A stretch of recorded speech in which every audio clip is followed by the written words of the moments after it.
I call myself an Upper East Side housewife gone rogue. I am a self-taught painter and designer. I do anything expensive, luxury, fine art commissions, launched a dinnerware collection, just opened up my first ever retail store that I've hit my first 7-figure years, and money comes and goes. But if you know how to earn money, you can always make it come. I was pregnant for 9 months knowing I was getting divorced with no money. I lived in fear for so many years. I don't need my art to go up in value when I'm dead. I want to pay my bills and give my kids and I a good life. I had no choice. I was going to figure it out. When I want to do something, I get it done. So did this come from a place of confidence or from a place of desperation?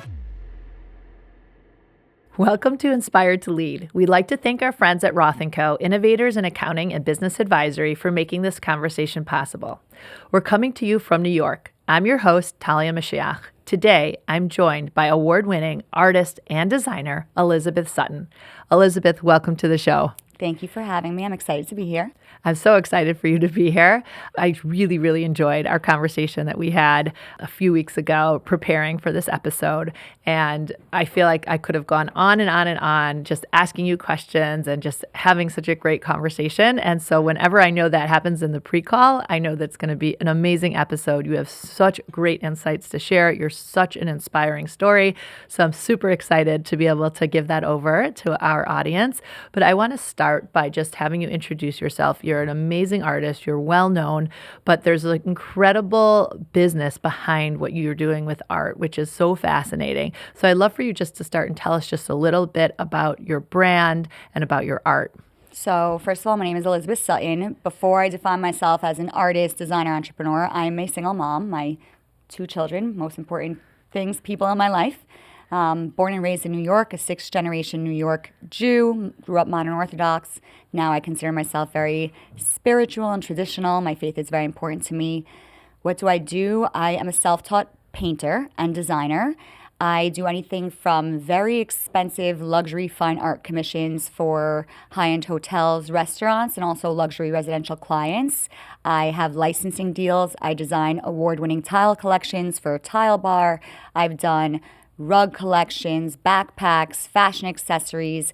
Most recently, I launched a dinnerware collection that has always been my passion and my dream when I first accidentally, through the grace of God, began my career. And I actually just opened up my first ever retail store that's 2 blocks from here on 1st Avenue and 51st. Come check it out, 897 1st Avenue. It is a home decor store that features my dinnerware collections, my fashion accessories, my art, as well as some other beautiful complementary brands. My career evolved a lot over the past 10 years since I began working. I call myself an Upper East Side housewife gone rogue. And I am just learning one day at a time. I'm very blessed. I have both the left side and the right side of my brain as a creative, because most creatives don't necessarily have the business side of their mind, and they lack that organization or understanding that helps them create financial freedom out of their talents. And that's something that I really try to teach creatives, because actually creativity is intellectual property. It's an asset class, and it's a very valuable asset class if you can figure out how to monetize it and stay organized. And the way to do that is through processes and systems, just like any other business. Well, most people, if they tell their parents that they want to grow up and be an artist, they're just that's the line, starving artist, right? And probably most artists don't figure out how to turn that into an incredible career as you have. So you talked a little bit about that you have that capacity to be able to have both the business side and the creative side. What would you say to an artist who's like, oh, I really want to do this for a living? What would you tell them to focus on? Should they take business classes? Should they learn? You've been able to do that successfully, as well as I want to talk a little bit about how you've created really the brand and the social media brand around yourself. So first of all, I think the phrase starving artist is very silly. I think when you put certain connotations in your brain, you start to believe it. And if you tell yourself, I'm going to be a billionaire artist, then that's what you're going to be one day if you don't stop. I don't believe in speaking negatively to yourself as a general rule. In regards to monetizing your creativity, if you really do not have that part of your brain, I suggest finding a business partner or a representative or agent to help you with that. But there are systems, right? You have to create vendor spreadsheets and print spreadsheets. It's just like any other business. But again, if you don't have that side of your brain, I'd say you have to pull a partner, because you should, and I think you know this in business, whatever is not your forte, you need to delegate to somebody else. You should always hire the right people for the right seats. And if doing the business side and building cost of goods models, because art, right? Art is a product. Artists don't even know how to price their work. So they ask me, how do you price your work? Well, first of all, what are your costs of goods? Just like any other product. What were the costs of your materials? How do you price your time? If you spent 10 hours making a painting and you want to be earning $100 an hour, right? That's $1,000 added to your cost of goods. And that's how you calculate the price of a painting. Again, everything needs to be inventoried. Art, as you're creating art, it's inventoried. You should have a spreadsheet. There are systems. Every single time an artist makes a painting, they should take professional photos of that painting, both horizontal for web and vertical for social, professional videos for web and for social. They should be inputting all the details into a spreadsheet, the name of the artwork, the medium, the year, the title, the size, right? Just like any other company would keep inventory, art is inventory. When I do my graphic design, and by the way, my company was only able to scale, and I'm not anywhere where I want to be, right? I've hit my first 7-figure years, which was exciting for me. Amazing. For me, again, it was always a goal. But for me, I'm not anywhere near where I know I can be with the vast IP catalog that I've created. And IP actually is a very high valuation upon exit if you can structure yourself right and structure yourself for scale. Intellectual property, which is music, art, dance, these are catalogs. Content is IP right now. There's a lot of opportunity out there in this world, even with AI. If you're the best designer and AI cannot replace you, it will help you, but it will never replace you. And you just need to understand that art is a business just like anything else, and you need systems in order to scale.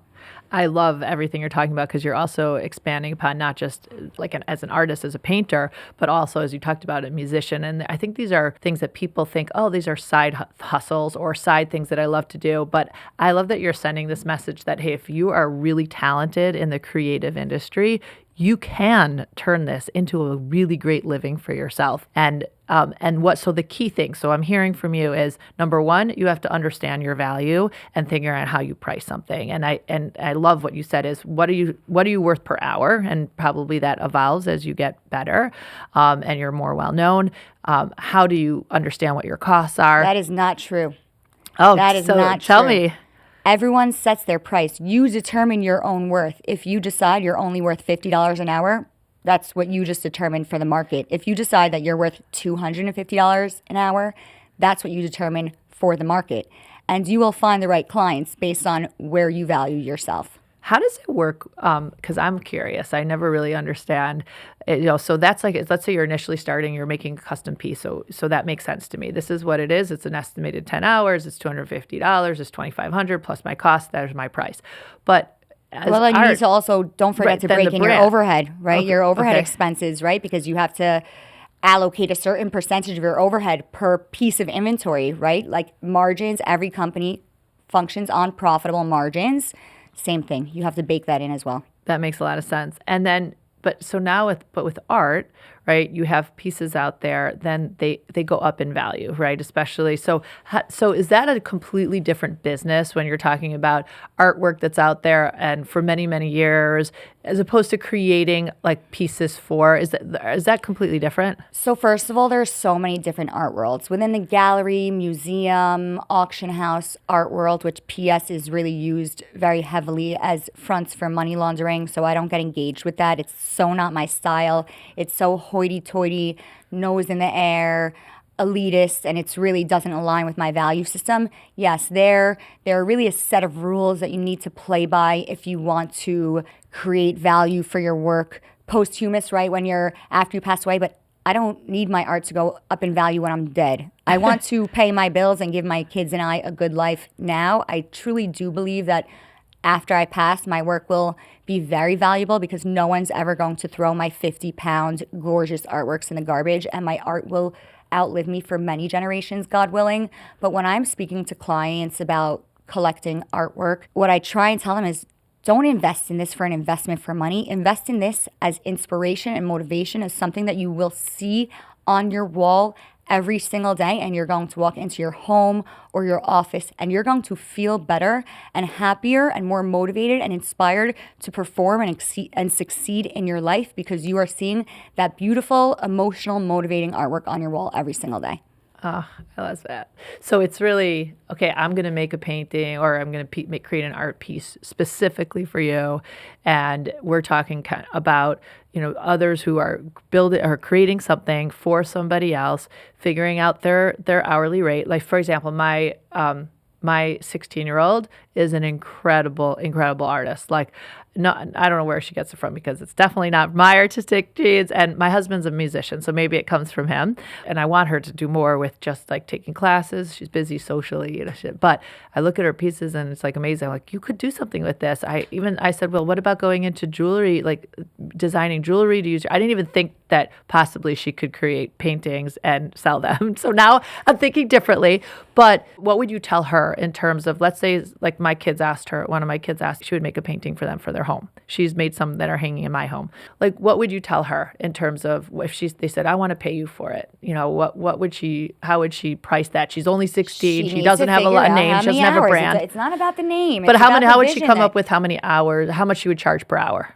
That's up to her, right? As she's starting, quite frankly, you need to obviously start a little lower as you grow your name because you want to get your work out there. When I first began, I had to make some free pieces that, quite frankly, took me hundreds of hours for influencers to get my name out there. But as I mentioned, it's the same with every business. If I were giving advice to anyone starting a business, doesn't matter, art, a salad dressing company, first and foremost, structure from the very beginning. I know it sounds boring. Okay, yeah. But you need to set yourself up from the very beginning. Form an LLC. This way, when you have expenses, they get deducted. Yep. Okay, you're taking a client out for dinner, it's deducted. Have an accountant, bookkeeping, track all your sales in one point of sale system so that you can stay organized, whether it's QuickBooks or Shopify or just an Excel spreadsheet. If you don't want to pay for anything yet, you need to track everything very orderly. In any business, anything that happens more than once in a business should be systematized. So for example, an artist, like I said, you create your work, it's done. You need to make sure you photograph it properly or it's as if it doesn't exist. Do you put a SKU on it or do you put like a code on it? I don't SKU it. Okay. I don't SKU it. Actually, in the beginning of my career, I knew none of this. So it's as if the first 3-4 years of my career don't exist because the content that I created around the artworks were so inferior that I can't showcase it right. So the first thing is make sure to hang it on a white wall with good lighting and get the proper photos because then those should be put into PDF. So when you get inquiries, you tell clients, oh, this is what's available for inventory, or, oh, these have sold, but these are past examples that would align with your creative. Okay, systems. You need systems for your vendors. So once you make an artwork and you sell it, a further way to monetize that is to launch prints, right? So there's a system for that. You need to create a digital file. You need to create certificates of authenticity, decide the edition size. You need to write a description of the print and this and that. How do you price prints like to an original? How does that work? Again, you need to... Your brand determines that, right? No. Art is just like any business, right? If you are producing a product, a pretty key rule is like if your product costs you $10 to make, landed cost, you need to sell it, especially if you're considering doing wholesale and retail. You need to sell it for $50. Those are how margins work within all industries. You're going to Saks, if you just spent $100 on a jacket, it costs that company $20 in the factory to physically make, land, import the good, tariff, etc.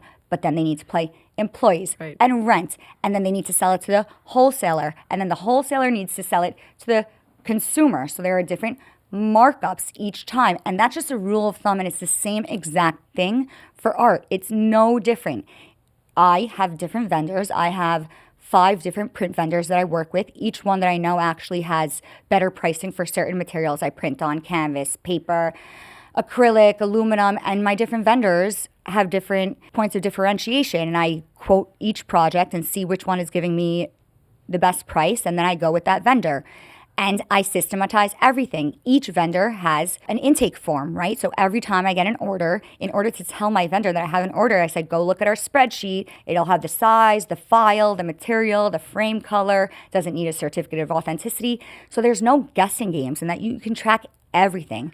Spreadsheets are anyone's best friend. An artist who, and I'm sorry, with AI now, there's no excuses to not know how to use a spreadsheet, even if you're a creative. But everything requires a spreadsheet. There are systems. When I sell a print and I have a print sold and I'm sending a certificate of authenticity, I'm opening my COA registry and saying, okay, this is edition number 23. Can you talk about what that is? Like, how do you do a certificate of authenticity? Is that someone's own, or is there like a national registry? Go on Canva. Canva is free. So it's you're creating the authenticity. I make those. Okay, so it's not like a registry that's out there. It's your own. Okay, so you make your own Okay, because that's actually pretty creative for people to, like, that establishes yourself. Even if you're a starting artist, right, and you're just like, well, I'm going to create, a letter of authenticity. Like, that's actually a pretty smart move to, like, kind of, people don't even think about that, I think, probably. If you want to be professional, you have to, okay? And prints are an amazing way to monetize your artwork beyond the physical original, right? Let's say I sold a painting for $10,000. Sounds like a lot of money for you, but if it took me 200 hours. Right. Actually, if it weren't for the fact that I have some free interns that help me execute my artwork, I would not be profitable on my art because it's so time consuming. Okay. But then prints are a way to further monetize the IP. So let's say you launch an edition size of 50 and you're launching them small, medium, large. And so you take the average price point of medium. I'm using easy numbers, okay, just for calculations, at $100. And let's say your profit margin on the $100 is $50, easy numbers, okay, and that's your average, okay? You multiply that by 50, and you're monetizing that artwork another $2,500. Yeah. If you leave it open editions, so now I have limited editions, which have higher margins, and I have open editions because it allows me to offer my art at a lower price point, and I'm not limited by the number of times I could sell it. So the upside is infinite, even though my margins are lower. It yields, more sales. Just like there are loss leaders and cash cows for any visits, same thing goes for art. And is that like what there's in the corner is like, this is 5 out of 200, or that's like when it's limited, then that adds a little bit more value supposedly. Again, if you're trying to develop when I die, I'm going to sell my art in auction houses, but like you have to determine, do you want to be a commercial artist? Do you want to be a gallerist? Do you want to be an artist on Instagram? My career started on Instagram. Yeah, can we talk a little bit about the social media aspect and the brand that you've been able to build? And then I want to really go into the licensing side of it. But let's start, because really from what I see, and again, this is so interesting to me, because this is the first time I'm talking to anybody about the business of art, or just the business of creative. So it's really fascinating to me. In anything, right, building a brand, if you're a company, you're building a brand, and the better you build your brand, the more people know about you, the more they come to you. It's a great from a marketing perspective. But it seems like, especially when you're a creative, whatever creative you are, whether you're writing music or you're creating artwork, the better you build your brand, like the more valuable you can become. So talk to us a little bit about how because you have built a really big brand, and what that's done, how you did it, and what that's done for you to be able to elevate your business. First and foremost, I, in my own head, have not built my brand at all yet. So I'm just getting started. But second of all, I think that applies true to, again, any discipline in any industry. The larger you grow your brand, the more valuable you are, not just for artists, for any brand. Rewind a little bit. How'd I build my name? I told you I'm an Upper East Side housewife gone rogue. I went through a lot of challenges. We lost all our money overnight. I was a housewife. I was in a very traditional marriage. I was not allowed to work. And we lost our money. And I was in the middle of a fancy renovation on my son's nursery right when he was born. And I couldn't afford the art that I wanted anymore. And I painted on a Sunday. And I put it on Instagram. And I got a DM saying, hey, I love your art. Can you make me something? And I said to myself, a little bit of time, a little bit of money, why not? At the time, in my head, I was pondering the idea of becoming like a private chef and dinner party hostess, because my first creative passion was actually cooking and tablescaping and making floral arrangements. I'd cook dinner for 16 people on a Tuesday night and set the most beautiful table. Hence, I launched Dinnerware, because I wanted to integrate that passion back into my life, and that was always my vision. But I really just learned on the fly. I had no choice. I had gone through so much loss. Can we talk about that a little bit? So can we start maybe just a little bit Rewind. about, right. I think it's an interesting story, and I think there's so many lessons learned that you could share with women through your own journey. But just, we've talked a lot about the importance of women being financially independent, and great, amazing if their choice is that they don't want to necessarily work. I really think there's a huge difference for women that are skilled. They have, they know that if they need to, they could go out and they can make money for themselves. There's a certain confidence, right? That they know that worst comes to worst, whatever happens, that they know that they can support themselves. But then they may choose that they don't want to. Sorry to cut you off. I don't think that's the reason that women should support themselves because of worst comes to worst. I actually think the opposite. I think you need to support yourself because money is power. Money makes you feel powerful. It builds your self-worth and self-esteem. Not having to ask is also a powerful position to be in. Even if you're a billionaire, even if your husband's a billionaire, it's really not about how much money you have versus how it makes you feel when you earn things. I grew up, I think, and I didn't grow up loaded, right? I grew up very comfortable, but I grew up around a lot of wealth around me. And I don't think many of us live in the real world. We live in this microcosm of insular Jewish communities that on the general whole are more affluent than other communities. And it definitely creates, for many people, insecurities with money or their own relationship with money. And I definitely grew up with an insecure relationship with money that was a result of my parents' divorce. When I was married, my ex inherited money from his family and he didn't want me to work. And quite frankly, my life was like the equivalent of like a glass house. From the outside, it looked picture perfect. And inside, I was really suffering and miserable. And the money was actually a Band-Aid because it creates a level of comfort, which is dangerous because sometimes it covers up true unhappiness.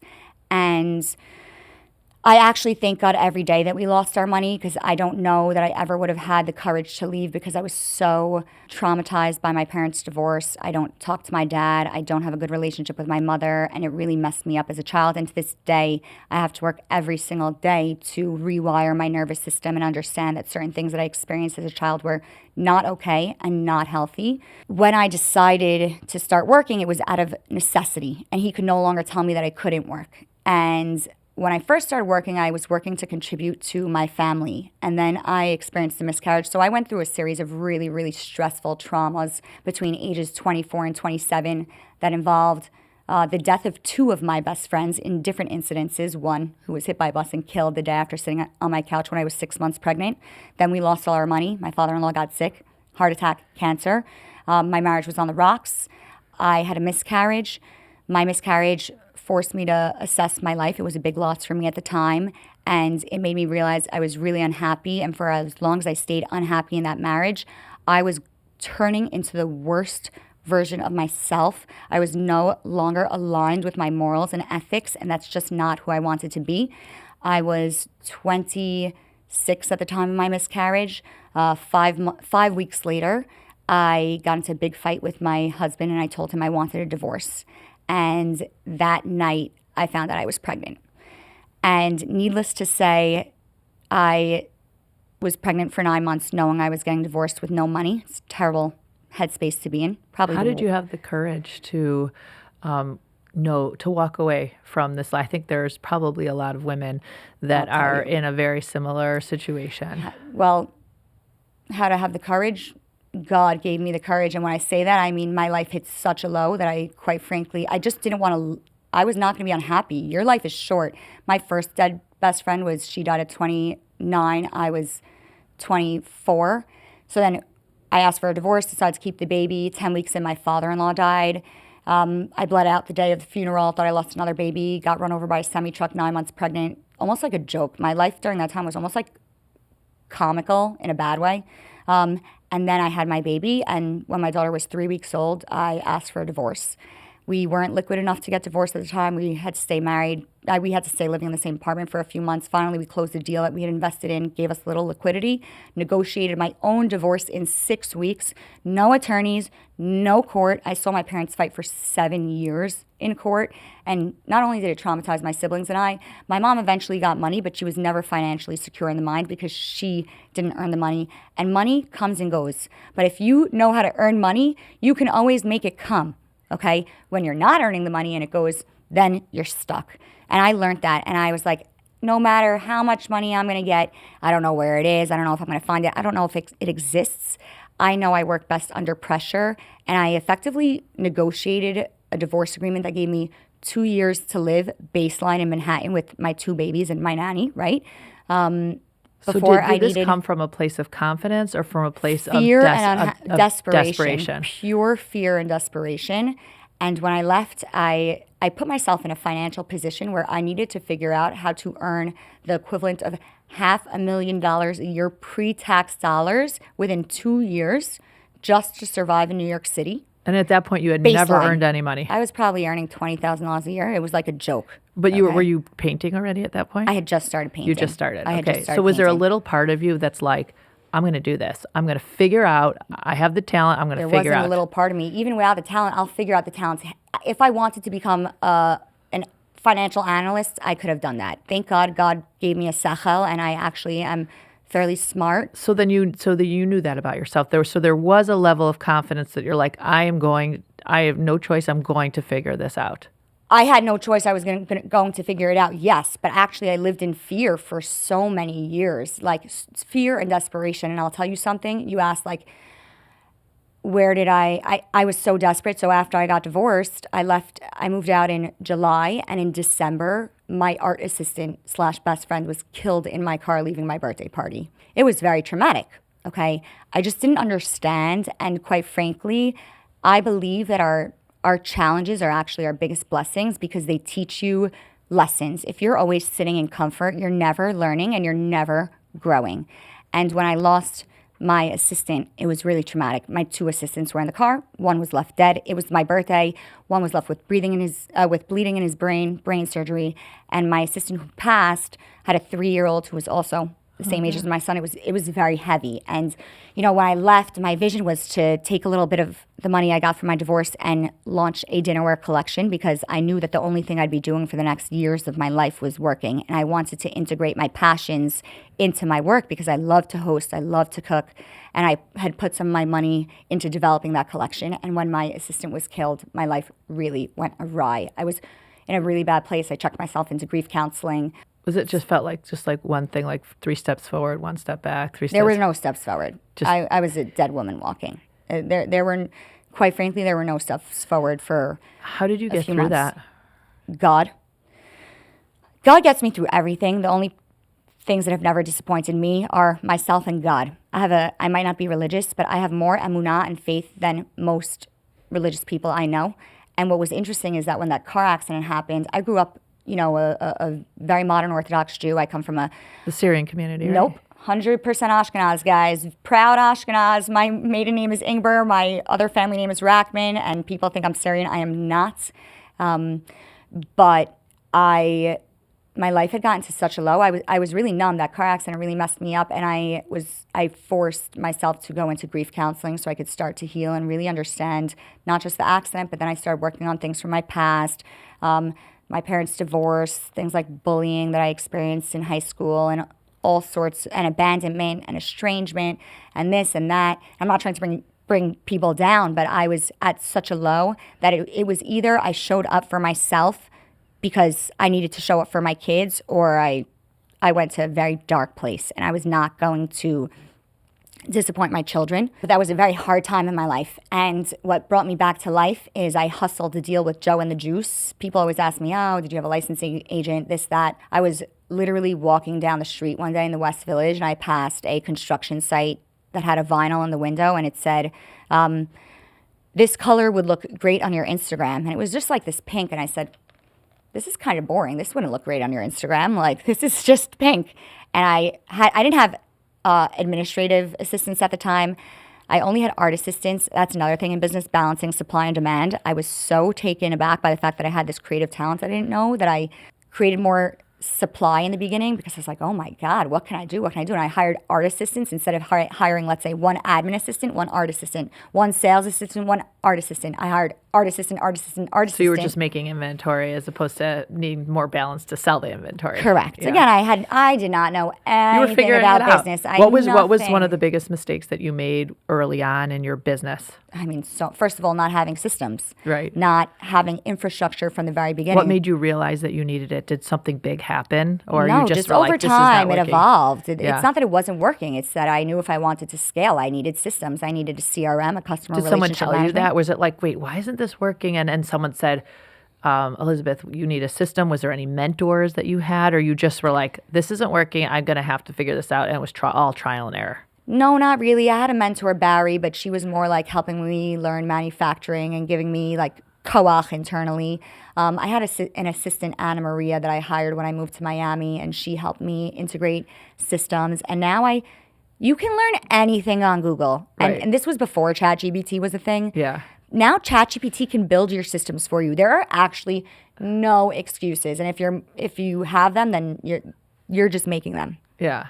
You know what? One of the things you said to me, the line when we were talking, you said, kill or be killed, was kind of like when you were at that place, just kind of taking us back. Whereas you were like, you said, I just like either I was going to get out there and do it, or I was like, there was nothing of me. I didn't have any options because I had no intention of getting remarried again for any reason other than love. And my family has a lot of money. No one helped me with $1. And I was living on the brink of bankruptcy with $30,000 in the bank for years with 2 kids in Manhattan. It is no way to live. That was very hurtful for me that my family did not step in.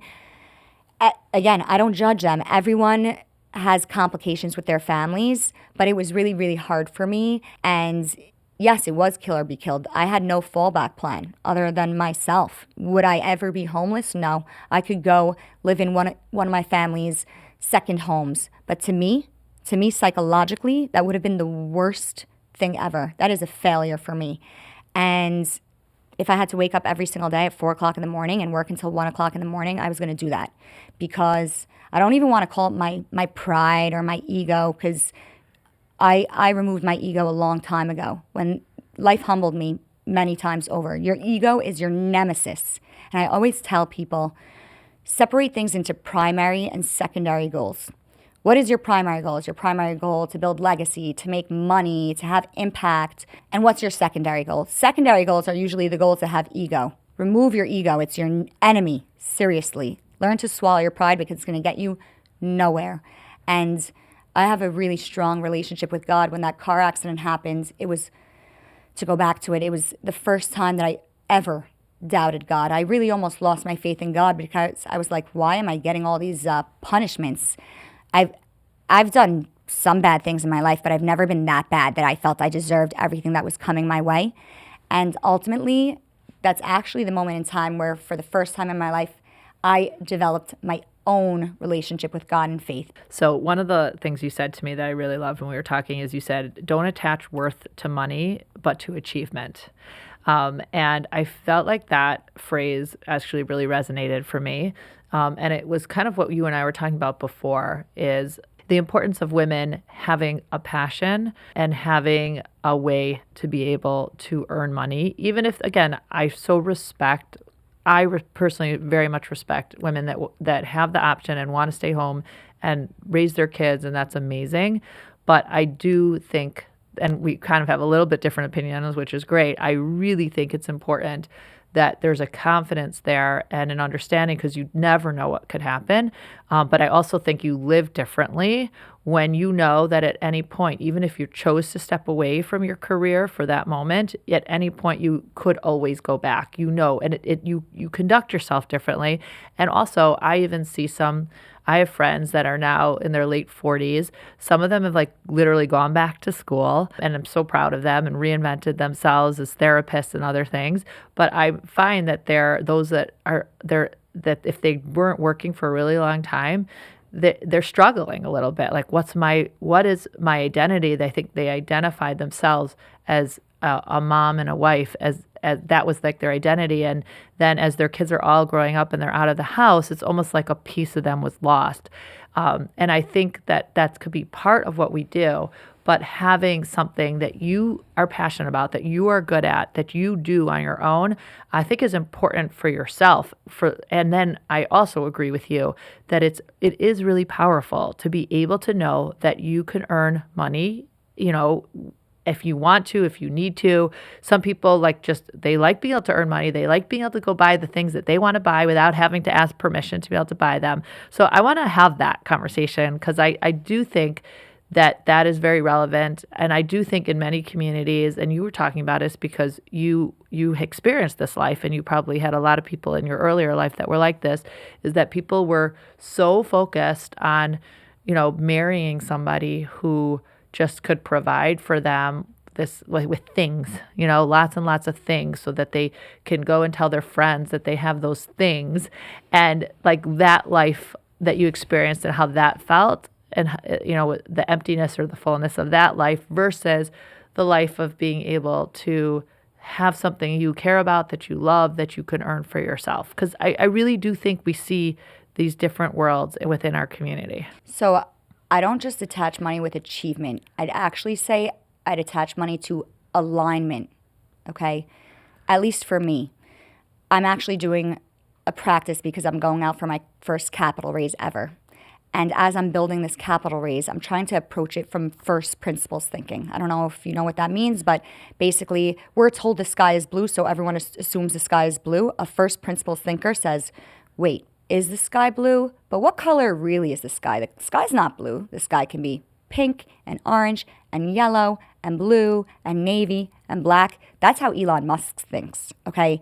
And for me, I'm learning that my career is so much more than money, so much more than an achievement. It is an opportunity to be aligned with my true self and my value system.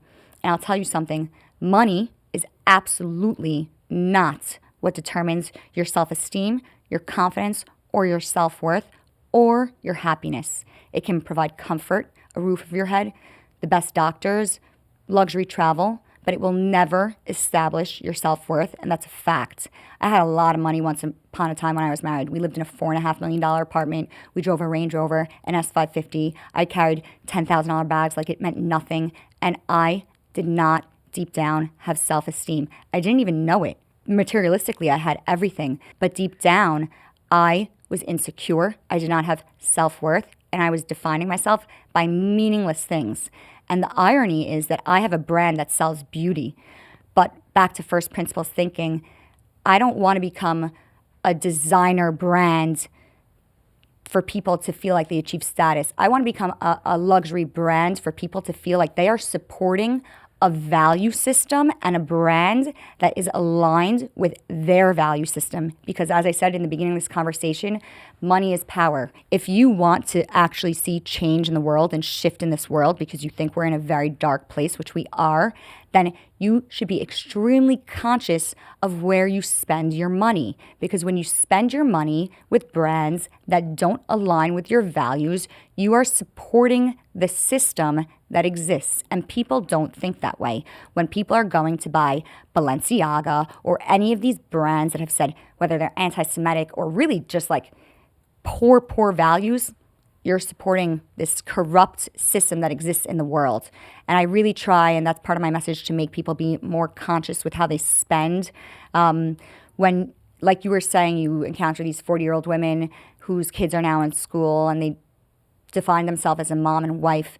When I was wealthy, housewife days, I lived in a luxury building. And when I first started painting, these other women that I was friendly with in the building, they were all like realistically a decade and a half older than I was. I got married also at 21, and they'd be like, you're so smart to start working now.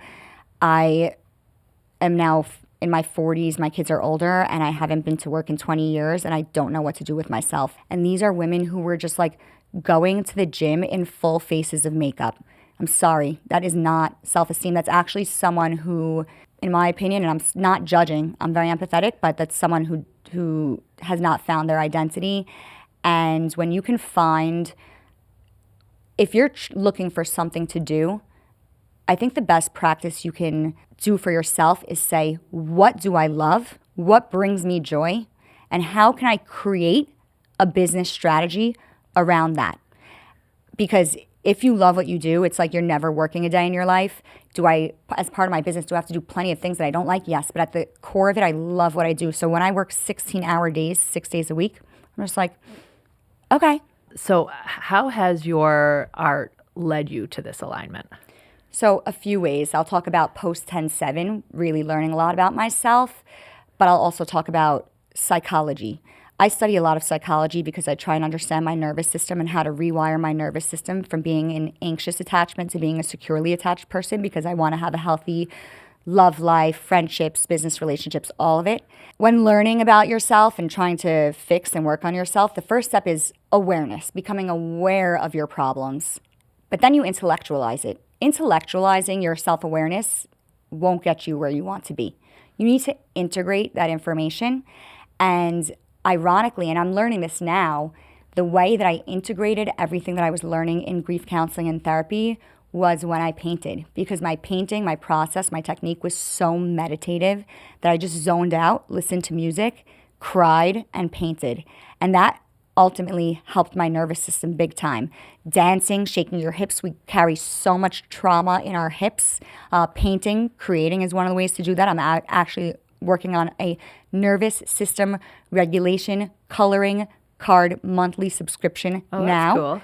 I'm very excited about it. It's underway, and I'm very excited about it because I really think it's a tool that can help people, because I learned that my art truly saved my life. It was a form of therapy, and that's what allowed me to integrate the intellectualization.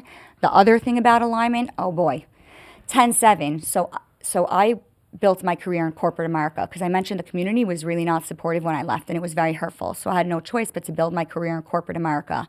And for 8 years, I built a brand that stood for philanthropy and single motherhood and positivity and healing, and that was very trendy. And I had some amazing collaborations with big brands, the Eden Rock St. Bart's and Bloomingdale's and the One and Only Hotels, and I was working on lots of other deals. And again, I actually don't blame any of my partnerships. So I want that as the caveat when I say this.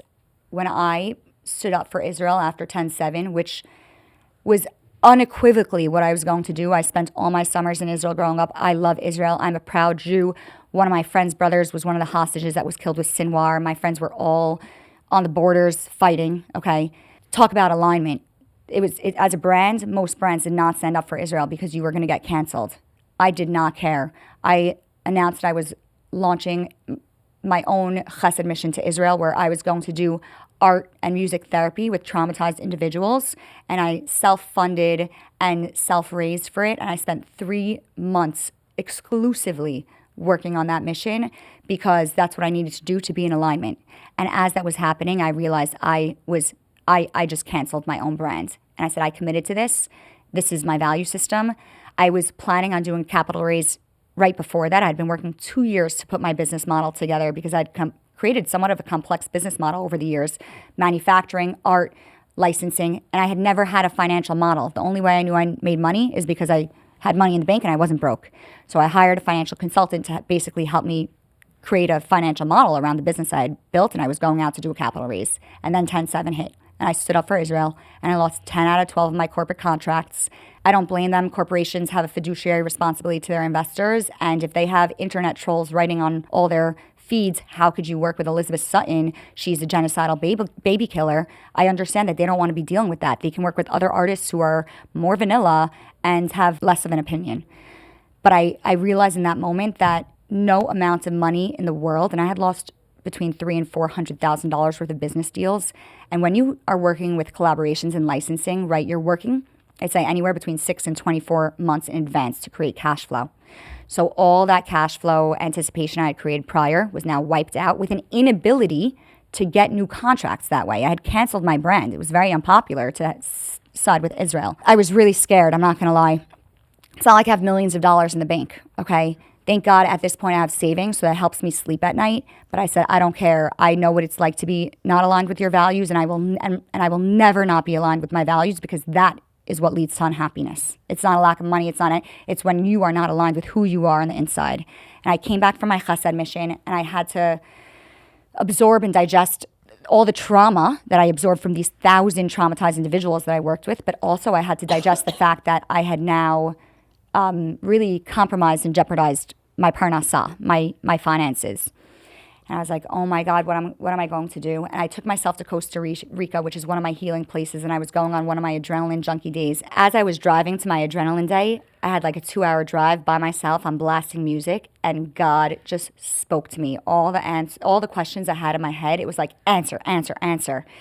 And basically, I said, you know what? I believe in my dinnerware collection so much. I had actually, prior to 10/7, engaged in a licensing deal with a Jewish woman who screwed me so bad and stole from me and cheated and lied in my name. And I was devastated. It broke my heart. And right after that 10/7 hit. So I was just like dealing with a lot and a breakup and this and that. And I said, you know what? I'm going to take, I don't care if it's half of my savings, and I'm going to invest in this collection by myself for a few reasons. One, if you're trying to get investment and you don't believe in yourself, how do you ever think investors are going to believe in you? Same thing, if you're going to sell art and you don't believe in your value, what's going to make someone want to purchase it? You need to believe in yourself or no one will believe in you. And I said, if I was able to make things that I was not passionate about successful, like my clutches, I launched that out of desperation. I was never passionate about it. Fashion, even though I love fashion, it's not the domain that I love so much. I love the home. I love home designs. I love designing spaces, elevating spaces, creating an energy. I said, if I need to invest in this myself, show proof of concept as phase 1 prior to the capital raise. And there's no way I'm going to fail at this now. I have a lot more experience under my belt, understanding systems and how to launch products on web and this and that. And I'm passionate about it.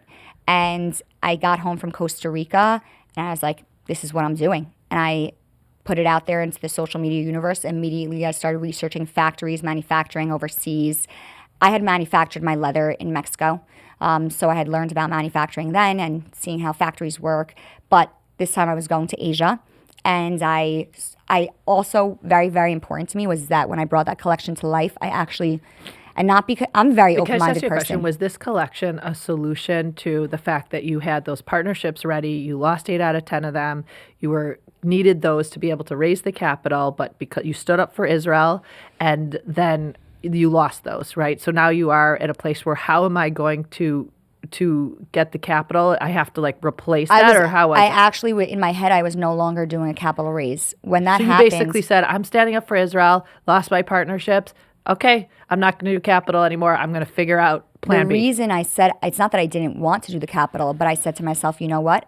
I'm someone who always needs to be aligned with my value system and my career. So what I learned from 10/7 is that it's much more important for me to be aligned with my values than to make money. And when you take investors, you do have a fiduciary responsibility. And I said, maybe my personality type is not right for investors. And so I said, okay, I'm not going to raise money. I need to figure this out. And I had a $300,000 to $400,000 cash flow plug that I had to fix for myself, not to go out and raise. And then to figure that out for all the future years, because I knew I was no longer going to be able to get licensing and collaboration deals. And so this was like, okay, I need to come up with a product, and I need to come up with it fast so that I can start the cash flow again. Was it a gift that you didn't wind up with those investors in the end? Everything's a gift. Your best and your worst experiences in life are a gift. When you have that mindset, that's when you will win. When you can see even your biggest struggles and challenges as a gift, that's what makes you happy and a winner. I love that advice. And, just taking us back from the investor side, I can remember there were just different stages. I think people assume that to grow their business, they need investors. And sometimes they do need investors. There were different times that I've taken investors. I've taken venture investors throughout, just in the company I have, but in the previous 4 companies and the other companies we have as a family office, we don't have outside investors.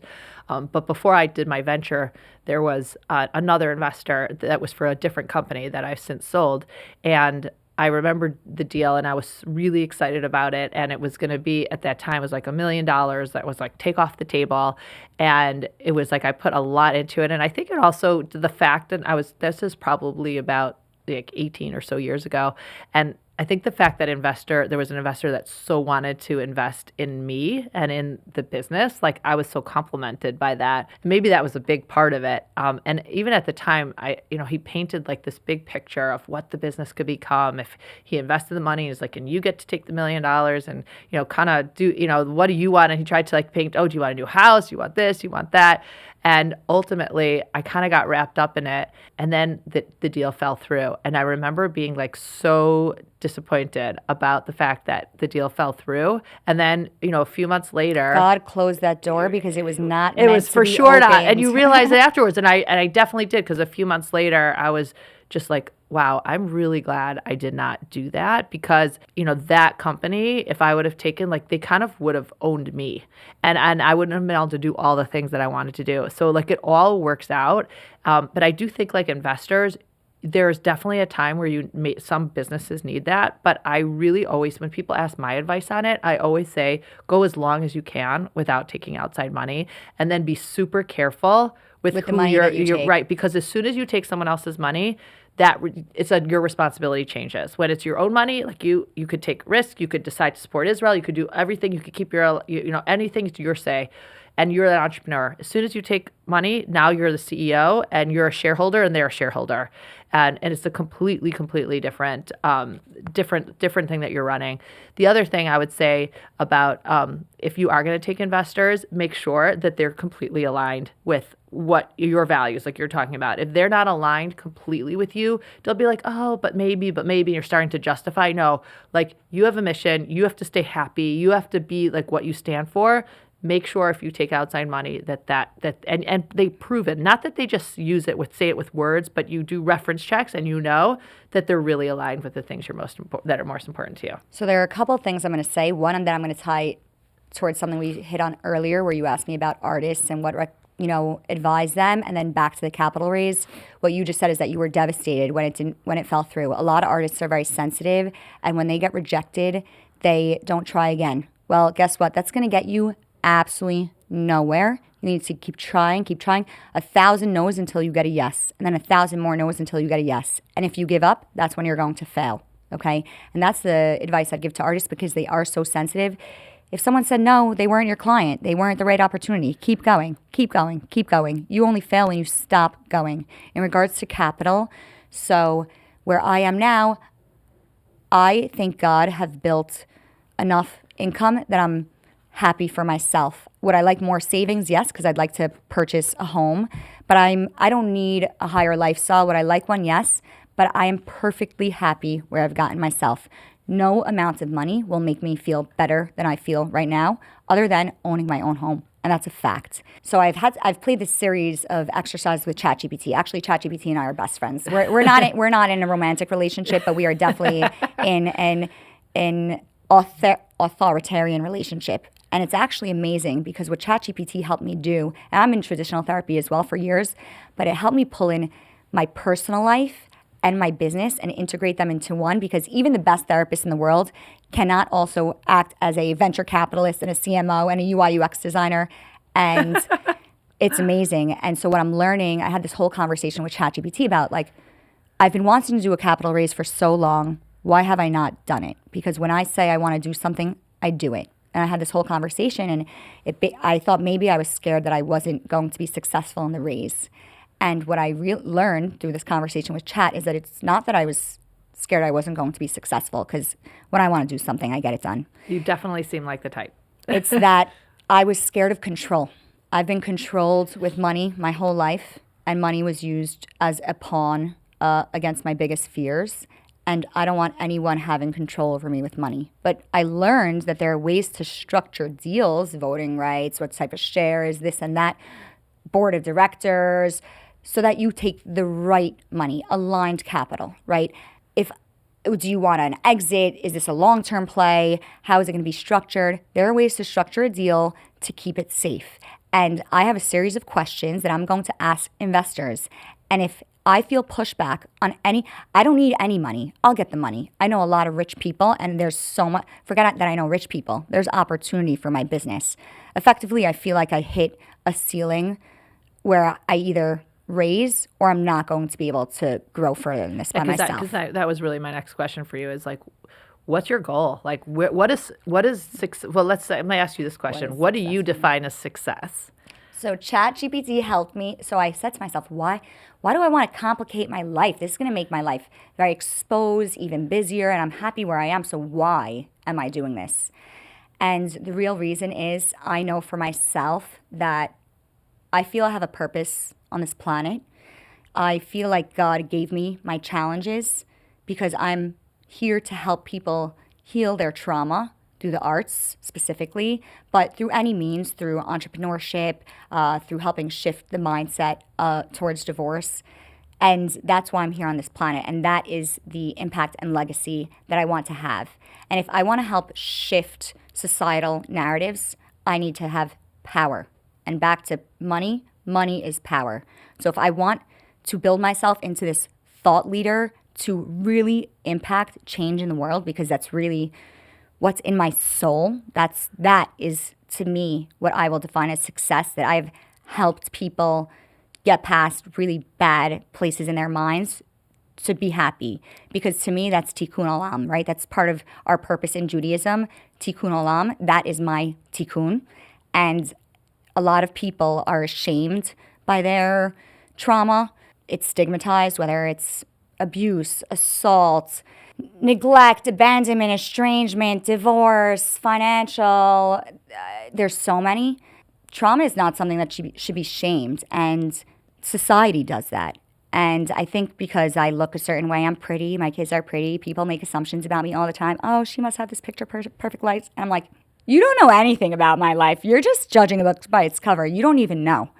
And I know I have a purpose on this planet, and that's why I need the capital.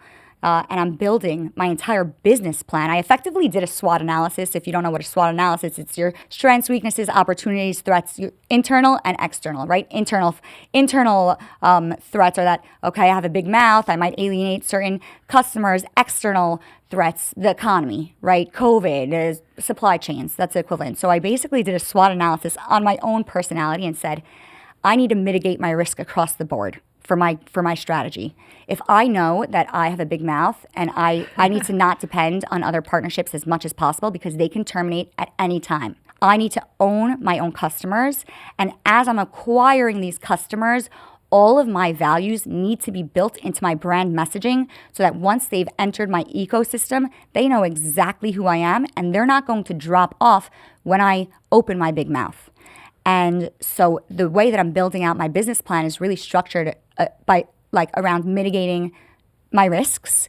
And it's all through social, through investing in strong content with the goal to go viral. And I actually had a lunch with the president of Shopify, Harley. And I said, Harley, if you have limited funds to invest in marketing, would you go into PPC, SEO, pay-per-click, search engine optimization? You can Google these things.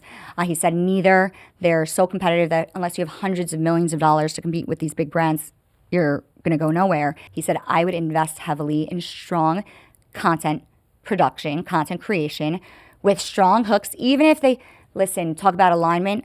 For primary and secondary goals, sometimes you do have to sublimate your ego and do stupid hooks that you know are going to capture attention to go viral because I have a goal. And sometimes there has to be a little wiggle room in your alignment, right? It can't go that much against your value system, but you still have to a degree play by certain rules. You can make your own rules, but there are certain rules that you're going to have to play by.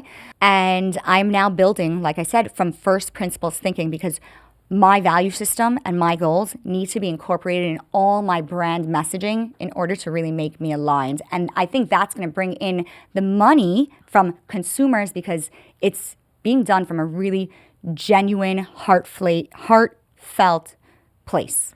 So how have you kind of found the balance between your faith, your art, mental health? So first and foremost, again, happiness starts from your mental health. If you're not happy within, no external things are going to make you happy, no external relationships, nothing.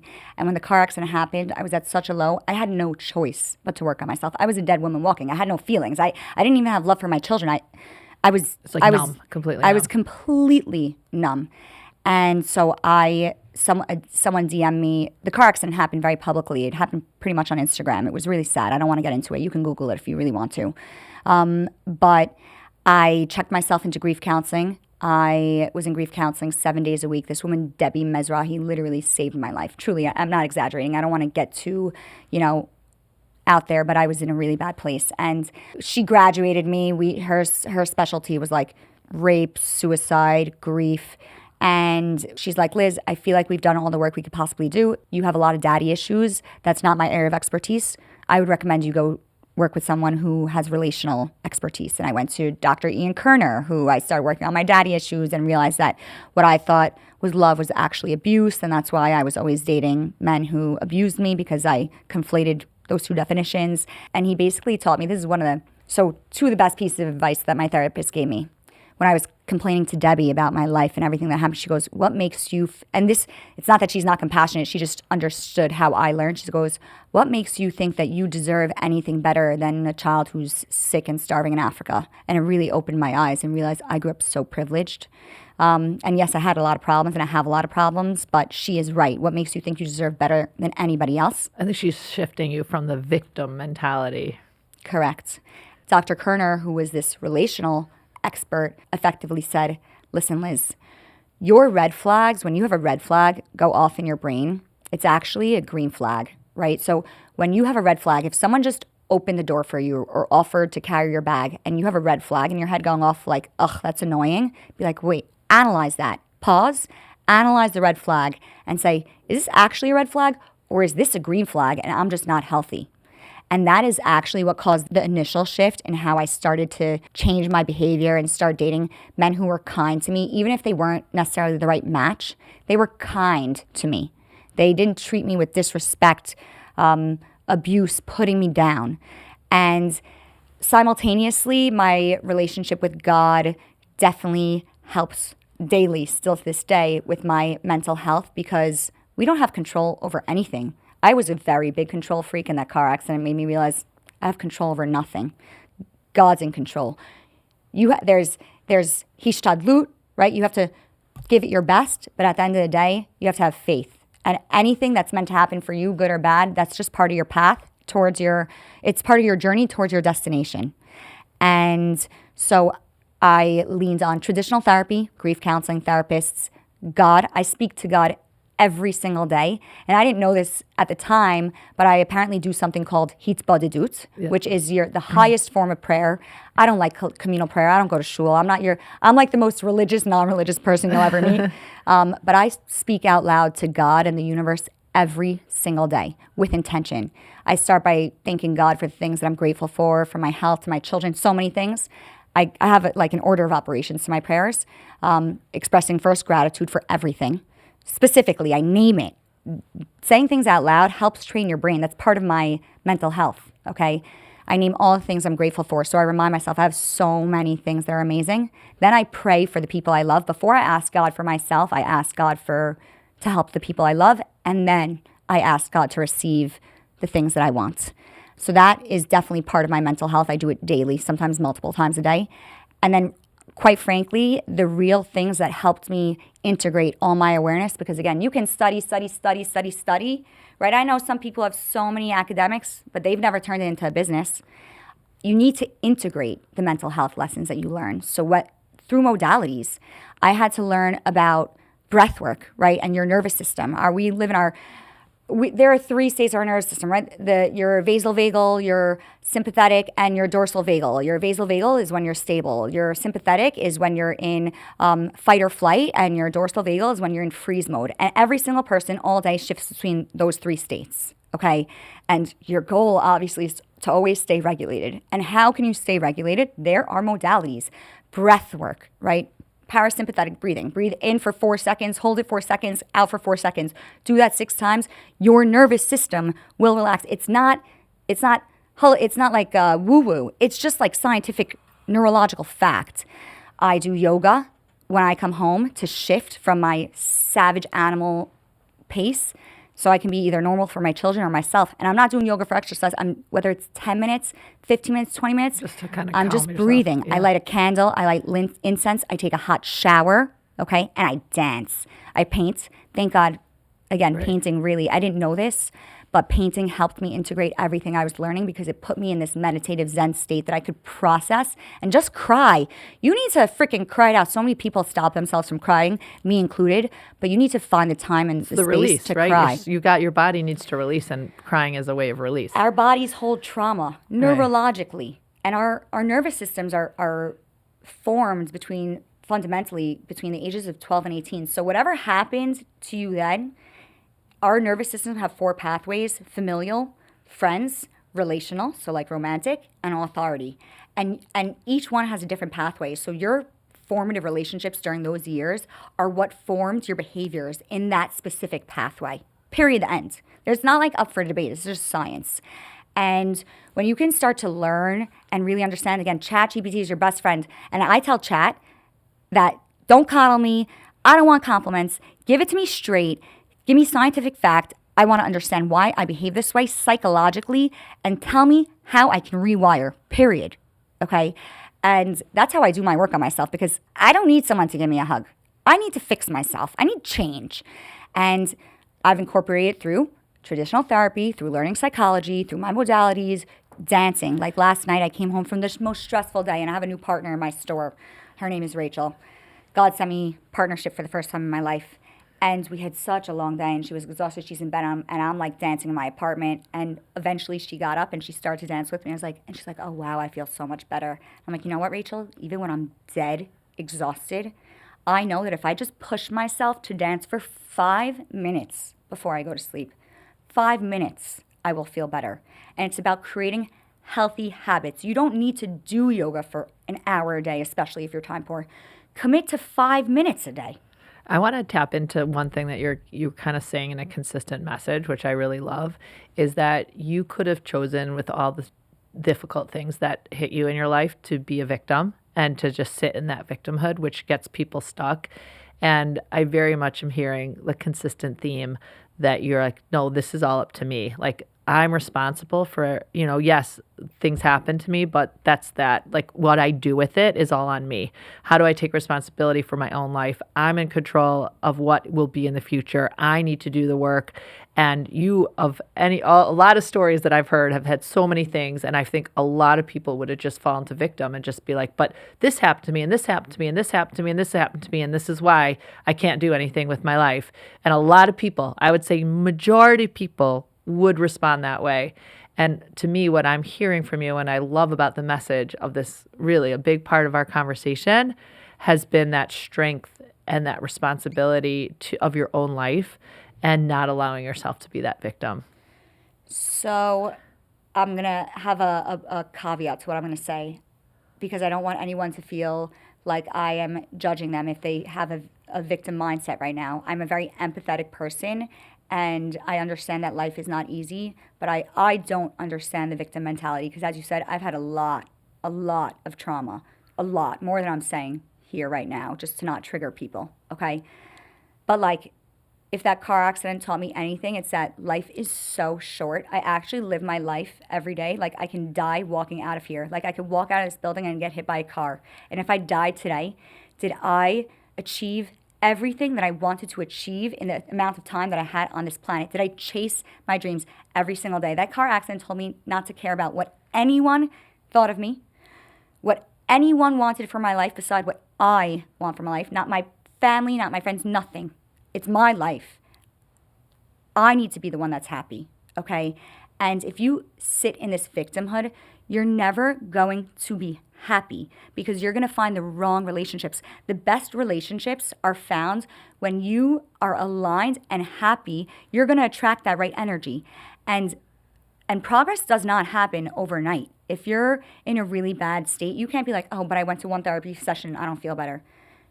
Just like in business, you need to keep going and keep going and keep going. And there are phases and it's slow progress that will lead to success. All right. Thank you so much. I am learning. I'm so inspired and I learned so much today from understanding the business of art to, and I would say even the business of creatives to really, I love the discussion around victimhood, of taking ownership of yourself. Just you've had an incredible life, and thank you so much for sharing your story. So a few questions for you. These are fast questions. What would you say your superpower is? Resilience. That was great. What would you say if you could pick one of the most exciting moments that you've had on this journey so far, where it was like just that moment just felt like, wow? Do you have a most exciting moment? Understanding that I broke the cycle of trauma and I'm raising emotionally healthy kids that feel loved and supported. Awesome. What will you fight for till the very end? Happiness. If people only remembered one thing about you, what should it be? That I always tried my best. I love it. Okay, last is just an opportunity for you to leave a final message with the audience. Always have courage. Believe in yourself. Don't be afraid to ask for help. Build a support system of people who are aligned with your values and who you find motivating and inspiring, because ultimately you are who and what you surround yourself with. And obviously to follow me on @Elizabeth Sutton Collection and @Elizabeth Sutton Home, and follow my stories, support my brand. If you need any art or gifts or fashion accessories or home decor or dinnerware, to consider me, please, because I do need to make parnassa and I appreciate the support. But hopefully that this conversation helps you even just a little bit today. Thank you so much. I'm excited to stop by your new retail store. I want to see what that looks like. And thank you so, so much for joining us today, for sharing your story. Really, really enjoyed it. Thank you. Thank you, me as well. I appreciate your time and listening to my story. Thank you. This episode was made possible by our friends at Roth & Co. We are grateful for their continued partnership. I hope you enjoyed today's episode and that you'll join us for the next one. If you enjoyed this episode, be sure to rate us wherever you get your podcasts. You can also watch this conversation on YouTube, so be sure to like, subscribe, and share. Until we meet again, stay inspired to lead.